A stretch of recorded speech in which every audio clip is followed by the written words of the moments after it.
In the grand halls of Valdoria's royal palace, where crystal chandeliers cast dancing shadows on marble floors and portraits of ancient monarchs watch with knowing eyes, a secret threatens to tear apart the most powerful family in the kingdom. Behind the golden gates and ceremonial guards, where the world sees only dignity and tradition, a web of deception has been quietly spinning for years.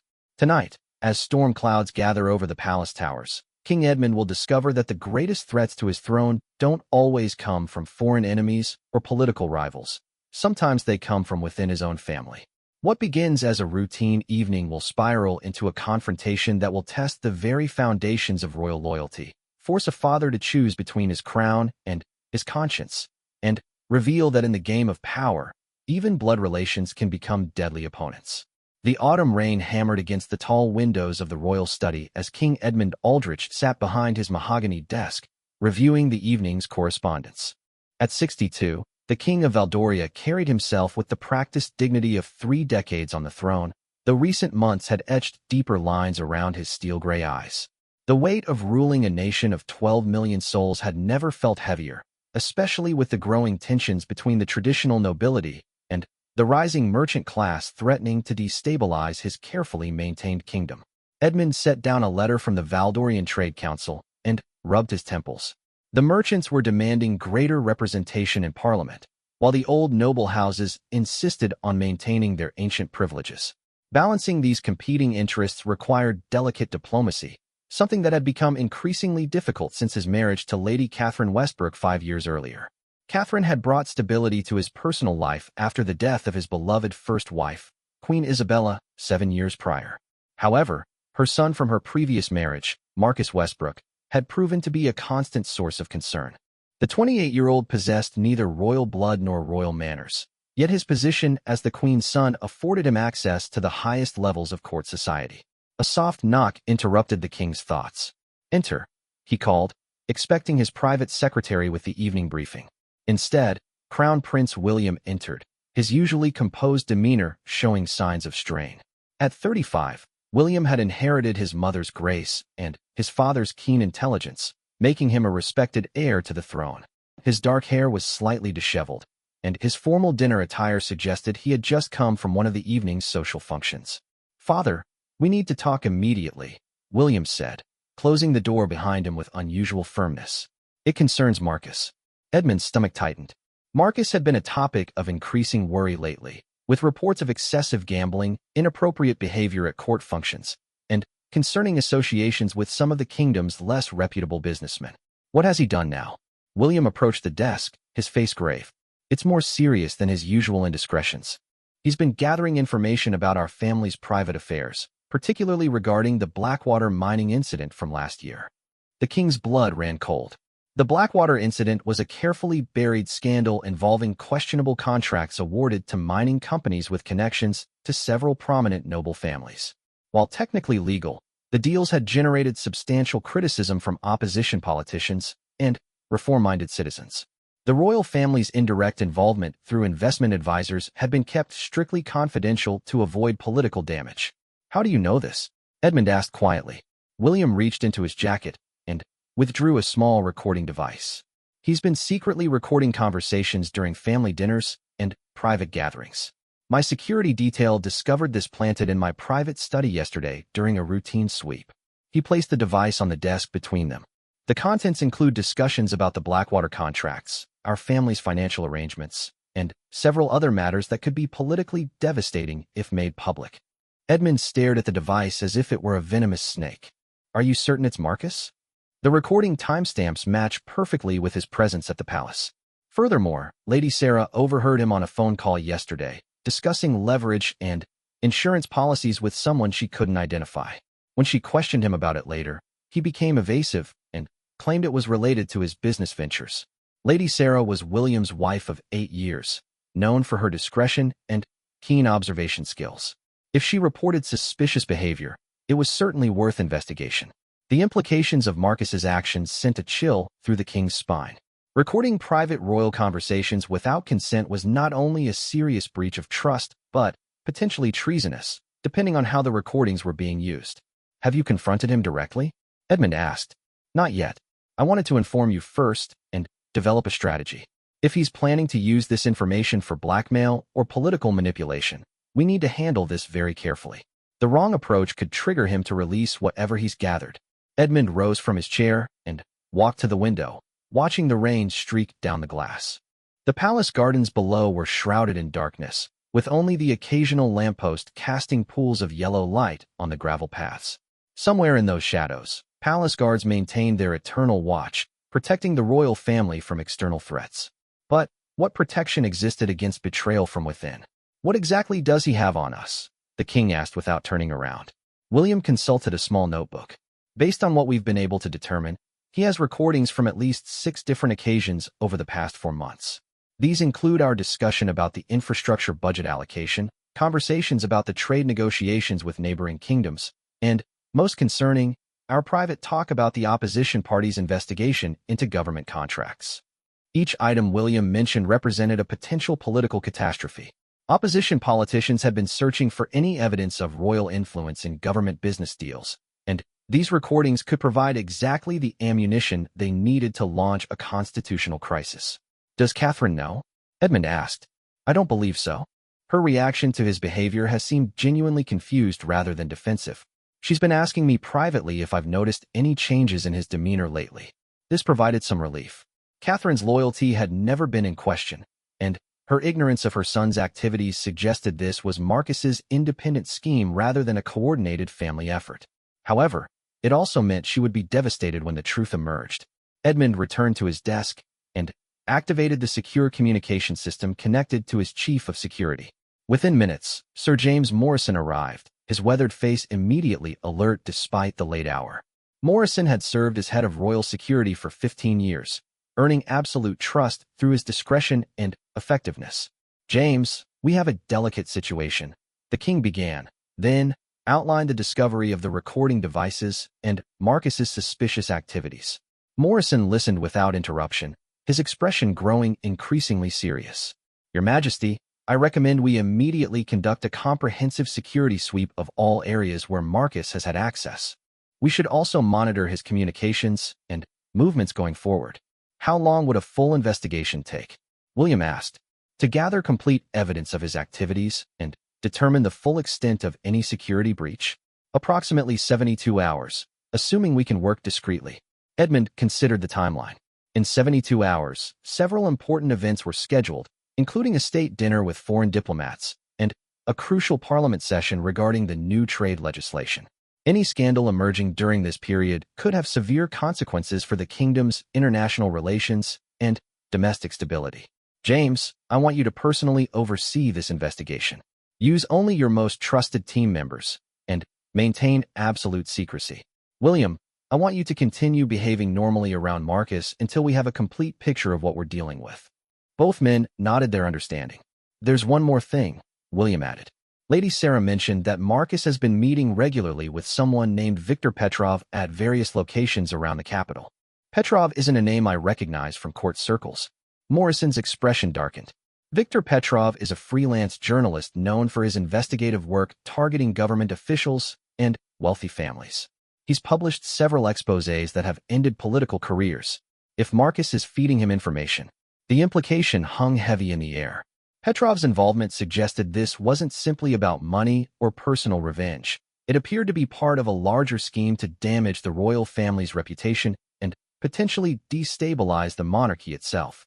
Edmund felt the weight of the crown more heavily than ever. Throughout his reign, he had faced economic crises, natural disasters, and political challenges, but never a betrayal from within his own household. The irony wasn't lost on him that his marriage to Catherine, intended to bring stability and happiness to his personal life, had instead introduced this dangerous vulnerability. What kind of timeline are we looking at if this information becomes public? The king asked. Morrison consulted his own notes. If Petrov is following his usual pattern, he would spend several weeks verifying the information and building additional sources before publication. However, given the sensitivity of royal recordings, he might accelerate that process. We could be looking at a matter of days rather than weeks. And the potential consequences? Parliamentary investigation, constitutional review of royal privileges, possible calls for abdication depending on the specific content of the recordings, Morrison replied grimly. At minimum, it would seriously damage the monarchy's reputation and provide significant ammunition to Republican movements. The kingdom had seen growing Republican sentiment in recent years, particularly among younger citizens who questioned the relevance of hereditary monarchy in modern society. A scandal involving secret recordings and questionable business dealings could provide the catalyst for a serious challenge to the entire royal system. Edmund walked to the portrait wall, where generations of Valdorian monarchs gazed down from ornate golden frames. His great-grandfather had ruled during the kingdom's golden age of expansion and prosperity. His grandfather had navigated the challenges of industrialization and social change. His father had maintained stability during global conflicts and economic upheaval. Now it fell to Edmund to protect the institution from this unprecedented internal threat. "I need to speak with Catherine tonight," Edmund decided. "She deserves to know what her son is doing, and we may need her help in approaching him." "Are you certain that's wise?" William asked carefully. "Her emotional involvement might complicate our response." "Perhaps, but she's also the person who knows Marcus best. If anyone can understand his motivations and predict his next moves, it would be his mother." Morrison stepped forward. "Your Majesty, if I may suggest, whatever approach we take with Marcus, we should be prepared for the possibility that he's already shared or hidden copies of these recordings. People engaged in this type of activity typically create insurance policies to protect themselves." The thought sent another wave of dread through Edmund's chest. Even if they successfully confronted Marcus and recovered the original recordings, there was no guarantee that copies weren't already in Petrov's hands or stored in secure locations. "James, as part of your investigation, I want you to determine whether any recordings have already been transmitted outside the palace. Check his communication records, travel patterns, and any storage devices he might have used." "Understood, Your Majesty." As Morrison departed to begin his investigation, Edmund and William remained in the study, the weight of the crisis settling around them like a heavy blanket. The storm outside continued its assault on the palace windows, creating an oddly appropriate soundtrack for the internal tempest they now faced. "Father," William said quietly, "whatever happens with this situation, I want you to know that my loyalty is absolute. We'll get through this together." Edmund felt a surge of gratitude for his son's unwavering support.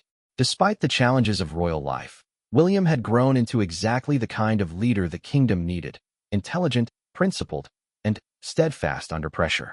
"Thank you, William. Your support means everything to me." Edmund paused, then continued. "I need you to be prepared for the possibility that this scandal could accelerate your path to the throne. If calls for my abdication become overwhelming." "Don't even consider that option yet," William interrupted firmly. "We don't know the full extent of what Marcus has or what he plans to do with it. Once we have complete information, we can develop an appropriate response." Edmund nodded, appreciating his son's optimism while recognizing the gravity of their situation. As he prepared to face Catherine with this devastating news about her son, he reflected on the cruel irony that his greatest personal happiness had potentially introduced the greatest threat to his reign. The clock on the mantelpiece chimed 11 times, marking the end of what had begun as an ordinary evening and the beginning of what would likely be one of the most challenging periods in the history of the Valdorian monarchy. In the coming days, King Edmund would need to draw upon every skill he had developed during 3 decades of leadership to navigate this crisis and protect both his family and his kingdom from the destructive potential of secrets exposed. The Queen's private chambers were softly lit by a collection of antique lamps, creating an intimate atmosphere that contrasted sharply with the formal grandeur of the palace's public spaces. Catherine sat at her vanity table, removing her emerald earrings after the evening's diplomatic reception, when Edmund knocked gently on the connecting door between their suites. "Come in, darling," she called, her voice carrying the slight fatigue that always followed formal court events. At 54, Catherine maintained the elegant bearing that had first caught Edmund's attention at a charity gala 6 years earlier, though recent months had brought subtle signs of stress that concerned her husband. Edmund entered, still wearing his formal uniform, but having removed the ceremonial decorations that marked his royal status. Catherine immediately noticed his troubled expression in the mirror's reflection. "You look like you've seen a ghost," she observed, turning to face him. "Was the infrastructure meeting that difficult?" "Catherine, we need to discuss something very serious concerning Marcus." Edmund sat in the velvet armchair beside her vanity, choosing his words carefully. "I'm afraid he's been involved in activities that threaten our family and the stability of the crown." The color drained from Catherine's face. What kind of activities? Edmund explained the discovery of the recording devices, the suspicious meetings with Viktor Petrov, and the potential consequences if sensitive royal conversations became public. Catherine listened in stunned silence, her hands gripping the arms of her chair as the full implications became clear. That's impossible, she whispered finally. Marcus would never. He knows how much damage something like this could cause. I understand this is difficult to accept, but the evidence is substantial. William found the recording device in his study, and our security team has confirmed that Marcus planted it there. Catherine rose abruptly and began pacing the room, her silk robe rustling with each agitated step. There must be some explanation. Maybe someone else placed those devices and is trying to frame Marcus. He may have poor judgment sometimes, but he's not malicious. Edmund had expected this reaction.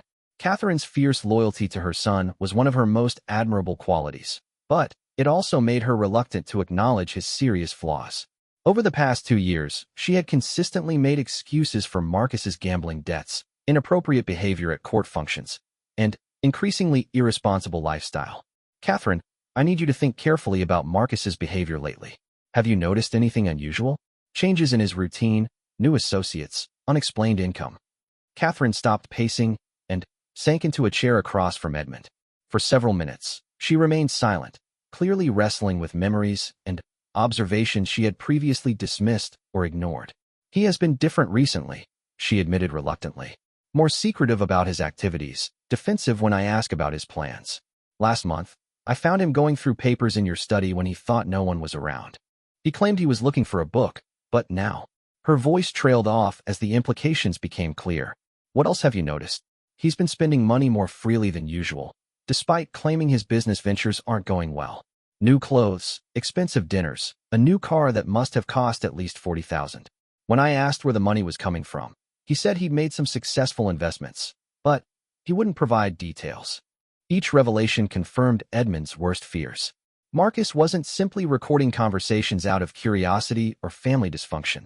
This appeared to be a coordinated effort to gather valuable information for financial gain. There's more, Catherine continued, her voice barely above a whisper. 2 weeks ago, I overheard a phone conversation where he mentioned insurance policies and guaranteed returns. At the time, I assumed he was discussing legitimate investments, but the way he ended the call abruptly when he saw me suggests otherwise. Edmund felt his heart sink further. The pattern of behavior Catherine described matched exactly what someone would do if they were systematically gathering compromising information for blackmail or public exposure. Catherine, I need to ask you something, and I need complete honesty. Has Marcus ever approached you directly for information about our private family discussions or government business? Catherine's face flushed with embarrassment. Yes, but I thought he was just showing interest in our work. He's asked about trade negotiations, parliamentary sessions, budget allocations. I assumed he was trying to be more engaged with royal responsibilities. What specifically did you tell him? General information, mostly. Which ministers were involved in various decisions, timeline for trade agreements, basic details about economic policies. Nothing that seemed sensitive at the time. Edmund realized that Catherine, in her innocent desire to include her son in royal life, had unknowingly provided Marcus with valuable context for the recorded conversations. Combined with the secret recordings, this information could paint a detailed picture of royal influence in government affairs. Catherine, this is crucial. Do you have any idea how much information he's gathered, or what he plans to do with it? No. I assumed his questions were innocent curiosity. Catherine's voice broke slightly. Edmund, I'm so sorry. I never imagined he could be using my answers for something like this. Edmund crossed the room and took her hands in his. This isn't your fault. Marcus deliberately exploited your trust and love for him. You couldn't have known his real intentions. Catherine looked up at her husband with tears in her eyes. What happens now? If this information becomes public, it could destroy everything we've worked for. The monarchy, William's future, our family's reputation. We're going to handle this carefully and quietly. Sir James is conducting a full investigation to determine the extent of Marcus's activities and whether he's already shared information with journalists or other parties. Once we have complete facts, we'll decide on the best course of action. What kind of action are you considering? Edmund had been wrestling with this question since learning of Marcus's betrayal. The traditional response to such treachery would be swift and severe: exile from the kingdom, complete severing of ties with the royal family, and possible criminal prosecution. However, Marcus's unique position as Catherine's son complicated any decisive action. That depends on several factors. How much damage has already been done? Is he acting alone or as part of a larger conspiracy? What are his ultimate goals? Once we understand these elements, we can develop an appropriate response. Catherine stood and walked to the window overlooking the palace courtyard. I keep thinking about when he was younger, before his father died. He was such a sweet boy, always trying to make everyone happy. I don't understand how he became someone capable of this. Edmund joined her at the window. People change, especially when they feel excluded or entitled to things they haven't earned. Marcus has struggled to find his place in royal life, and that frustration may have led him down this destructive path. Do you think he really understands the consequences of what he's doing? The damage this could cause not just to us, but to the entire kingdom? I'm not sure he's thinking beyond immediate personal gain. People who engage in blackmail or information selling often focus only on short-term benefits without considering long-term consequences. A soft knock interrupted their conversation. Edmund opened the door to find Sir James Morrison, whose grim expression immediately conveyed bad news. Your Majesty, Your Highness, I apologize for the late intrusion, but we've discovered additional information that requires immediate attention. Please come in, James, Edmund said, closing the door securely behind him. Morrison consulted his notes. Our preliminary investigation has revealed that Marcus has been much more active than we initially suspected. We've found evidence of at least 12 separate recording sessions over the past 6 months, including several we weren't previously aware of. Catherine gasped. 12? But that would include... Yes, Your Highness. Based on the timestamps, these recordings include private family discussions, meetings with government officials, and conversations with foreign diplomats during their visits to the palace. The implications sent a chill through Edmund's spine. Recordings of conversations with foreign diplomats could compromise international relations and potentially violate treaty obligations regarding diplomatic confidentiality. Furthermore, Morrison continued, we've confirmed that Marcus has met with Viktor Petrov on at least 8 occasions over the past 3 months. Their meetings have become increasingly frequent, suggesting an escalating timeline for whatever they're planning. Have you been able to determine what compensation Marcus is receiving for this information? Edmund asked. We've identified several suspicious financial transactions totaling approximately £200,000 deposited into accounts associated with Marcus over the past 4 months. The payments appear to be structured to avoid standard banking reporting requirements. Catherine sank back into her chair, overwhelmed by the scope of her son's betrayal. £200,000 represented a substantial sum, far beyond anything Marcus could have earned through legitimate business activities. James, what's your assessment of the immediate threat level? Edmund asked. Based on the frequency of recent meetings and the acceleration of financial transfers, I believe we're looking at a publication timeline of perhaps 1 to 2 weeks. Petrov typically spends considerable time verifying information before publication, but the volume and sensitivity of what Marcus has provided may accelerate that process. Can we determine which specific recordings or information Petrov already has in his possession? We're working on that, Your Majesty, but it's proving difficult without direct surveillance of their communications. However, we have identified that Marcus has been using encrypted communication methods, suggesting sophisticated planning rather than impulsive behavior. Edmund felt the walls closing in around them. The systematic nature of Marcus's activities, the substantial financial compensation, and the involvement of encryption technology all pointed to a well-organized scheme rather than opportunistic betrayal. James, I need you to brief Crown Prince William on these developments immediately. We need to consider accelerating our timeline for confronting Marcus directly. There's one more thing, Your Majesty. We have reason to believe Marcus may be planning to leave the kingdom within the next few days. His passport has been updated recently, and he's made inquiries about extended travel to several countries that don't have extradition treaties with Valdoria. The news hit Edmund like a physical blow. If Marcus fled the kingdom before they could confront him, any chance of containing the damage or recovering the stolen information would be lost. How certain are you of his travel plans? Catherine asked. Quite certain, Your Highness. He's made hotel reservations and purchased tickets for flights departing tomorrow evening. Catherine looked at Edmund with panic in her eyes. We have to stop him. If he leaves the country with those recordings, he could release them from a safe location where we have no legal recourse. Edmund finished grimly. Morrison stepped forward. Your Majesty, I recommend we move immediately to a direct confrontation. If Marcus is planning to flee tomorrow, we may have only hours to resolve this situation. Edmund considered their rapidly diminishing options. A direct confrontation with Marcus carried significant risks. If handled poorly, it could trigger immediate publication of the recordings or cause Marcus to accelerate his escape plans. However, allowing him to leave the kingdom would guarantee the worst possible outcome. James, can your team monitor Marcus's movements and communications throughout the night to ensure he doesn't leave early? Yes, Your Majesty. We already have discreet surveillance in place. Catherine, I need you to make a decision. Are you willing to help us confront Marcus directly? Your presence might be the key to reaching whatever humanity remains in him. Catherine wiped away tears that had been silently falling during Morrison's briefing. Yes, of course. If there's any chance of stopping him from destroying our family and the kingdom, I'll do whatever is necessary. Edmund felt a surge of admiration for his wife's courage in the face of her son's betrayal. Despite the personal devastation she was experiencing, Catherine was prepared to put the welfare of the kingdom above her maternal instincts. James, arrange for Marcus to be brought to the palace first thing in the morning. Make it seem like a routine family breakfast invitation rather than a confrontation. We'll need time to plan our approach carefully. Understood, Your Majesty. As Morrison departed to implement these plans, Edmund and Catherine remained alone with the weight of the crisis bearing down upon them. The storm outside had intensified, and the wind howled around the palace towers like a harbinger of the chaos that threatened to engulf their carefully ordered world. Edmund, Catherine said quietly, whatever happens tomorrow, I want you to know that I love you and William more than my own life. If stopping Marcus requires difficult choices about my relationship with him, I'm prepared to make them. Edmund embraced his wife, feeling the tremor in her shoulders as she fought to maintain composure. We'll get through this together, Catherine.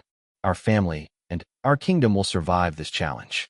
But, as he held her close, Edmund couldn't shake the growing dread that their confrontation with Marcus might be too late to prevent the catastrophic exposure of royal secrets that could shake the very foundations of the Valdorian monarchy. The royal breakfast room overlooked the palace's east garden, where morning sunlight filtered through tall windows and cast geometric patterns across the polished marble floor.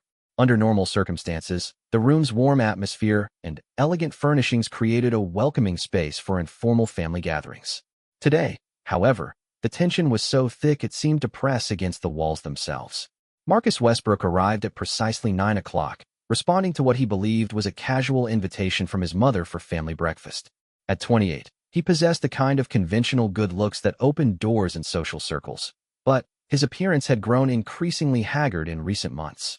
Dark circles under his eyes suggested sleepless nights, and his once impeccable grooming showed signs of stress and distraction. Catherine rose to greet her son with a carefully maintained smile, though Edmund noticed the slight tremor in her hands as she embraced Marcus. Good morning, darling. Thank you for joining us. Of course, Mother. It's been too long since we've had a proper family meal together. Marcus's voice carried its usual charm, but Edmund detected an underlying nervousness that confirmed their suspicions about his guilty knowledge. Crown Prince William entered the room moments later, his formal bearing slightly more pronounced than usual.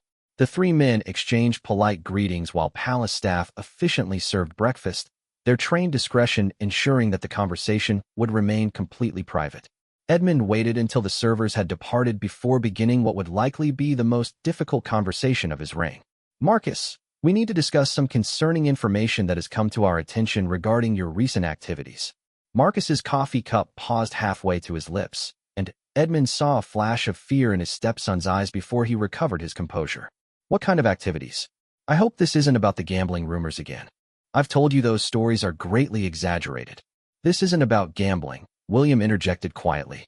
We're talking about the recording devices you've been planting in private areas of the palace and your meetings with Viktor Petrov. The blood drained from Marcus's face so quickly that Edmund feared he might faint.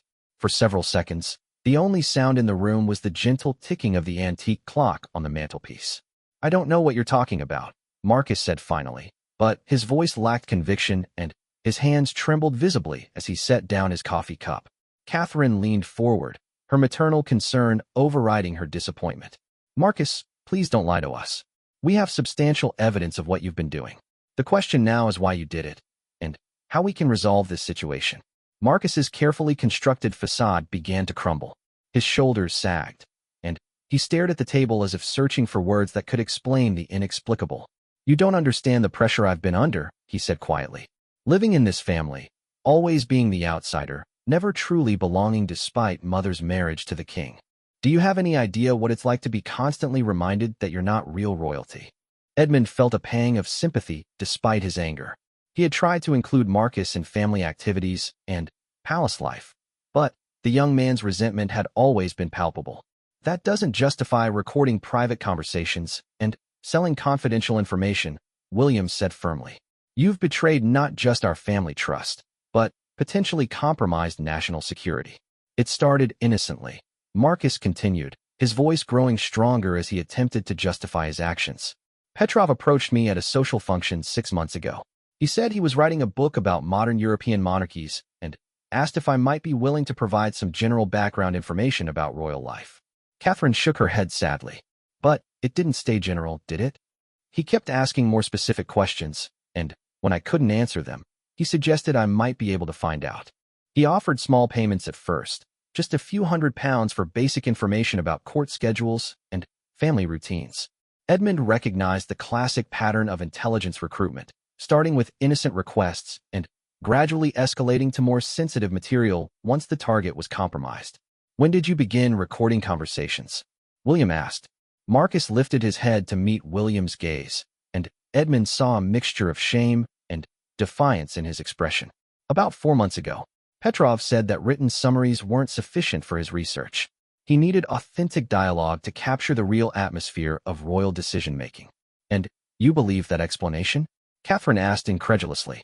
"I wanted to believe it," Marcus admitted.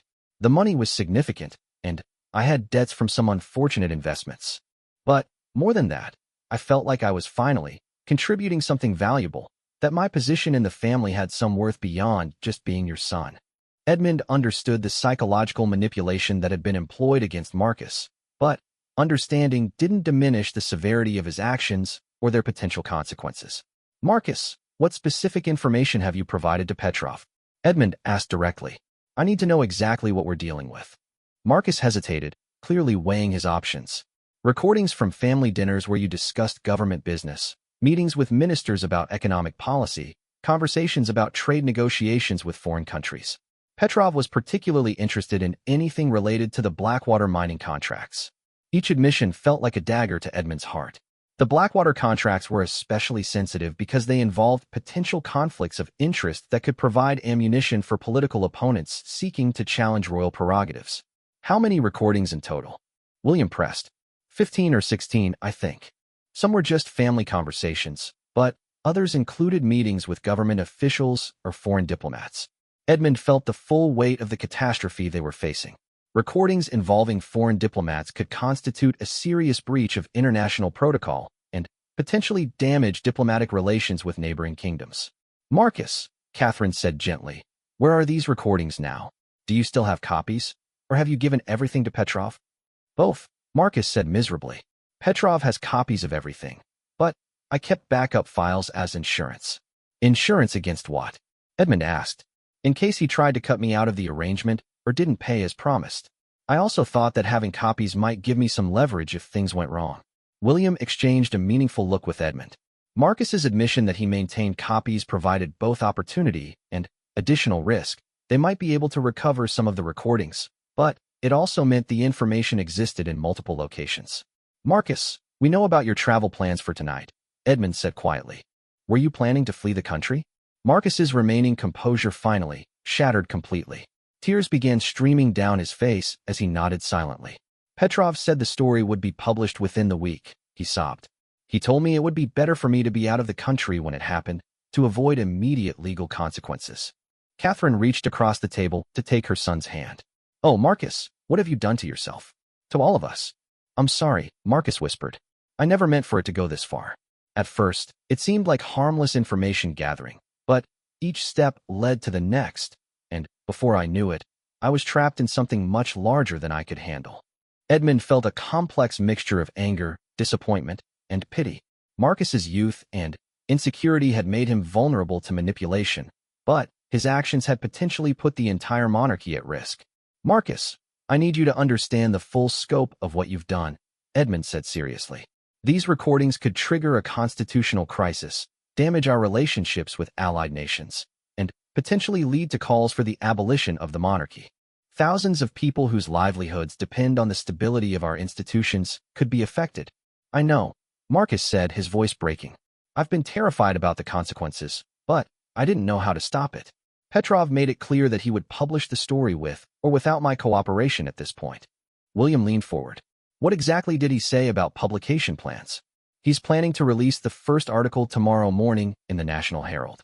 He said it would be the beginning of a series that would expose royal influence in government affairs and challenge the constitutional role of the monarchy. The timeline was even more urgent than they had feared. If publication was planned for tomorrow morning, they had less than 24 hours to develop a response strategy. Marcus, where are your backup copies of the recordings? Edmund asked. Hidden in my apartment, encrypted on a secure drive. Petrov doesn't know about them. Edmund felt a spark of hope. If they could recover Marcus's copies and demonstrate his cooperation with authorities, it might provide some leverage in dealing with Petrov and limiting the damage from publication. I'm going to ask you to do something that will require tremendous courage, Edmund said, looking directly into Marcus's eyes. I want you to help us recover those recordings and cooperate with our security team to determine exactly what information Petrov has and what he's planning to do with it. Marcus looked up with surprise and uncertainty. You're not immediately throwing me in prison? The situation is too serious for immediate punishment to be our primary concern, Edmund replied. Right now, our focus must be on damage control and protecting the kingdom's interests. Your cooperation could be essential in achieving those goals. Catherine squeezed her son's hand. Marcus, this is your chance to make things right. You can't undo what you've done, but you can help minimize the harm. What would cooperation involve? Marcus asked hesitantly. William outlined the plan that had been developing in Edmund's mind.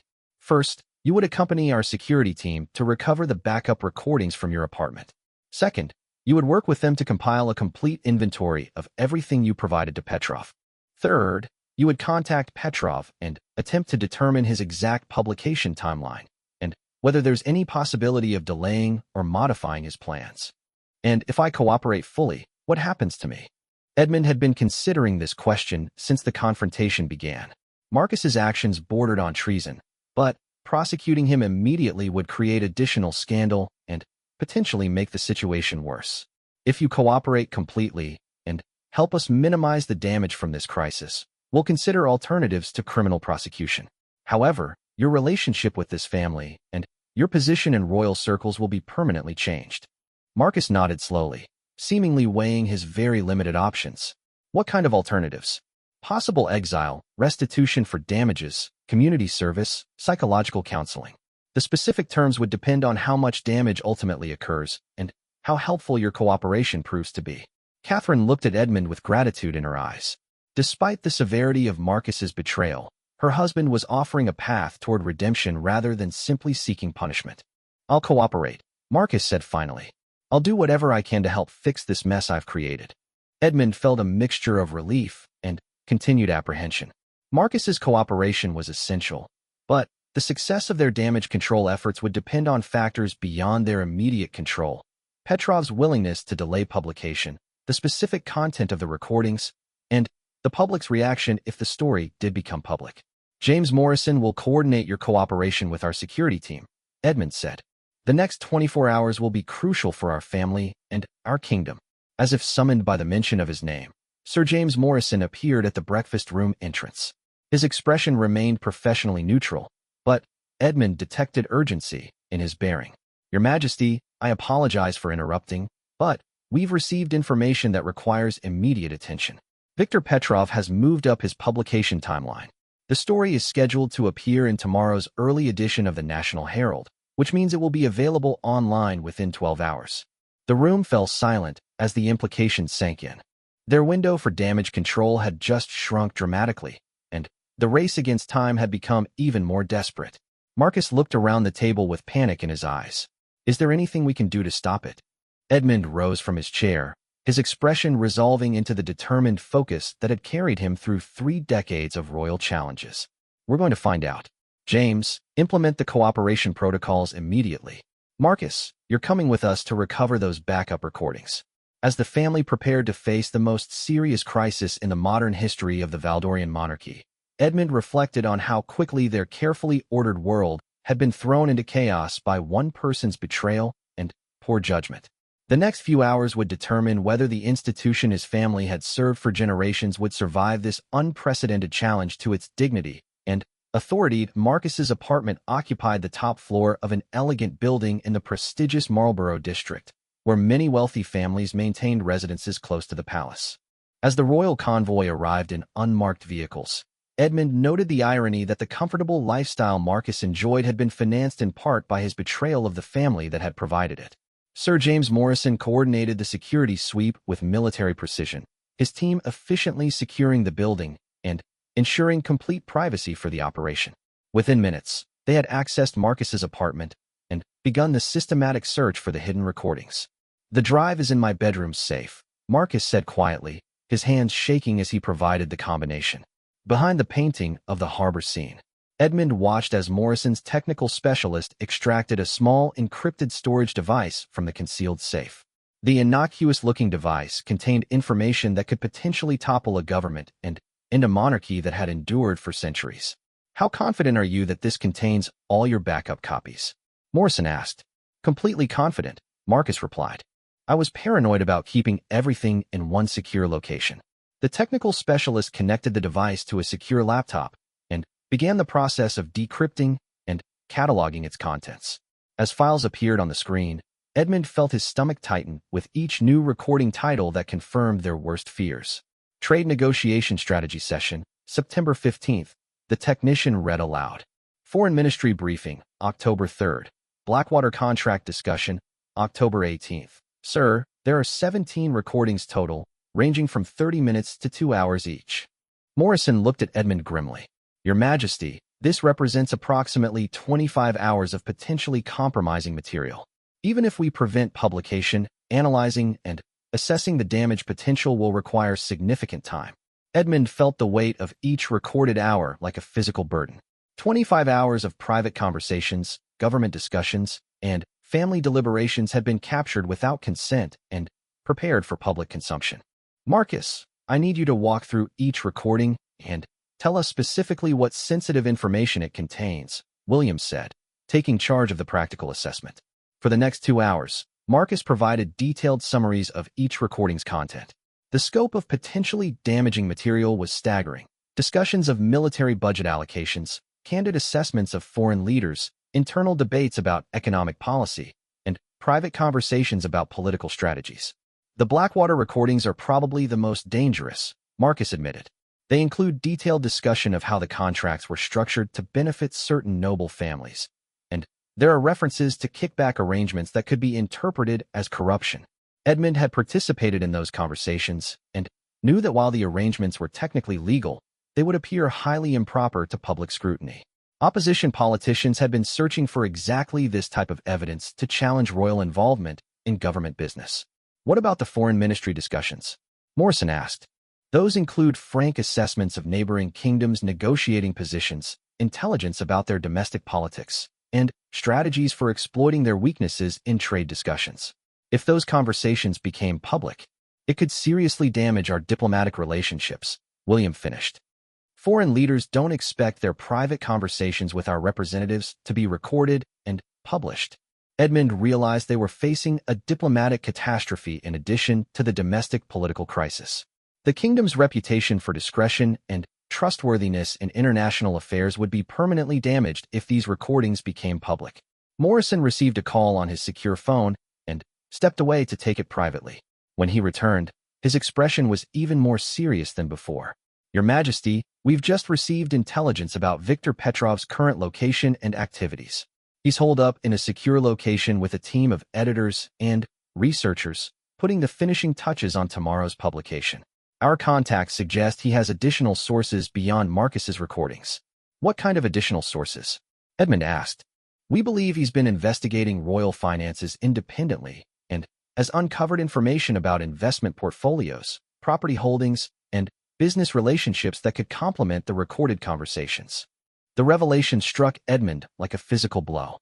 Petrov hadn't simply been a passive recipient of Marcus's intelligence. He had been conducting a comprehensive investigation designed to expose every possible vulnerability in the royal family's affairs.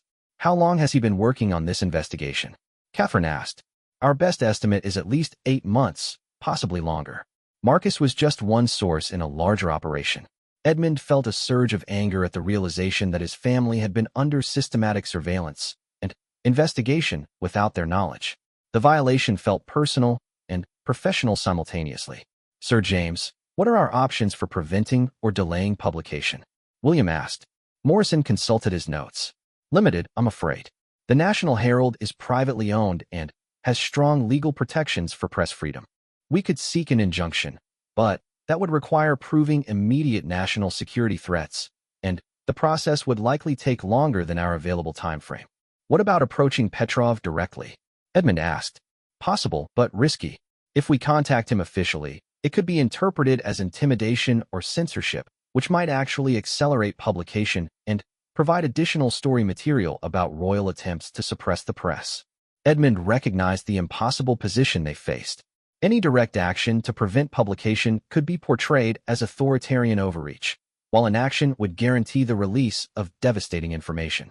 Marcus, Catherine said quietly, is there any personal relationship or leverage you might have with Petrov that could influence his decision? Marcus shook his head miserably. He's completely professional in his interactions with me. I don't think he sees me as anything more than a useful source. He's made it clear that the story is bigger than just my recordings. The room fell into contemplative silence as each person grappled with their limited options. Edmund felt the crushing weight of responsibility for protecting not just his family, but the institution of monarchy itself. Your Majesty, Morrison said carefully, there is one option we haven't discussed. We could consider getting ahead of the story by releasing a carefully crafted statement acknowledging certain issues while controlling the narrative. Edmund looked up with surprise. A preemptive confession? Not a confession, but a strategic disclosure that addresses some of the less damaging elements while positioning the royal family as transparent and accountable. If we control the initial narrative, we might be able to minimize the impact of Petrov's revelations. William considered the suggestion thoughtfully. That could work for some elements. But if we acknowledge minor issues and then more serious problems emerge, it could make us look deceptive. True. But if we remain completely silent and the full story breaks tomorrow, we'll be in pure damage control mode with no ability to shape public perception. Edmund realized that Morrison's suggestion represented a calculated gamble, sacrificing some immediate damage in exchange for maintaining some control over the narrative. It was the kind of difficult decision that defined leadership in crisis situations. What kind of strategic disclosure are you suggesting? Edmund asked. An acknowledgement that the royal family has discussed government business in private settings, coupled with a commitment to review and improve procedures for maintaining appropriate boundaries. We could frame it as a response to changing expectations about transparency rather than an admission of wrongdoing. Catherine looked thoughtful. That approach might neutralize some of Petrov's impact while positioning us as responsive to public concerns rather than secretive and defensive. Edmund weighed the proposal against their other options. A preemptive statement would certainly generate criticism and political challenges, but it might prevent the catastrophic damage that would result from tomorrow's uncontrolled revelations. The key question is whether we can craft a statement that addresses enough concerns to reduce Petrov's impact without admitting to anything that would trigger legal or constitutional crises, William observed. Morrison nodded. That's exactly the balance we need to strike. We acknowledge imperfect procedures while maintaining that no laws were broken and no national interests were compromised. What about the international implications? Edmund asked. How do we address the diplomatic conversations without damaging our relationships with allied nations? We could include language about reviewing protocols for diplomatic discussions to ensure appropriate confidentiality, without specifically acknowledging that sensitive conversations were recorded. Edmund realized that crafting such a statement would require extraordinary skill and careful legal review. Every word would be scrutinized for deeper meanings and potential admissions of guilt. How quickly could we prepare such a statement, he asked. With our legal and communications teams working together, we could have a draft ready within 6 hours. That would allow time for review and approval before Petrov's story breaks. Edmund looked around the room at his family and advisors. The decision they made in the next few minutes would shape the monarchy's future for generations. Marcus, he said finally, I want you to understand that if we pursue this strategy, your role in creating this crisis will become public knowledge. Are you prepared for the personal consequences? Marcus nodded slowly. I caused this problem. If taking responsibility publicly helps protect the rest of the family and the kingdom, then that's what I should do. Catherine reached out to squeeze her son's hand, pride and sorrow warring in her expression. Despite his terrible judgment, Marcus was finally showing the kind of character she had always hoped he possessed. James, begin preparation of the strategic statement immediately, Edmund decided. William, I want you to personally review every word before we proceed. Catherine, we'll need to discuss how to present Marcus's role in a way that acknowledges responsibility without destroying any possibility of redemption. As Morrison's team sprang into action, Edmund felt a mixture of determination and apprehension. They were about to gamble the monarchy's reputation on their ability to control a narrative that had already spiraled far beyond their control. The next few hours would determine whether the Valdorian royal family would emerge from this crisis with their dignity and authority intact, or whether Marcus's betrayal would mark the beginning of the end for an institution that had served the kingdom for over 4 centuries. Outside Marcus's apartment windows, the city continued its daily rhythm, unaware that decisions being made in this room would soon reshape their understanding of the royal family they had long respected and trusted. Edmund prayed that when the truth finally emerged, his subjects would judge them with the same mercy and understanding they hoped to show Marcus in his moment of deepest failure.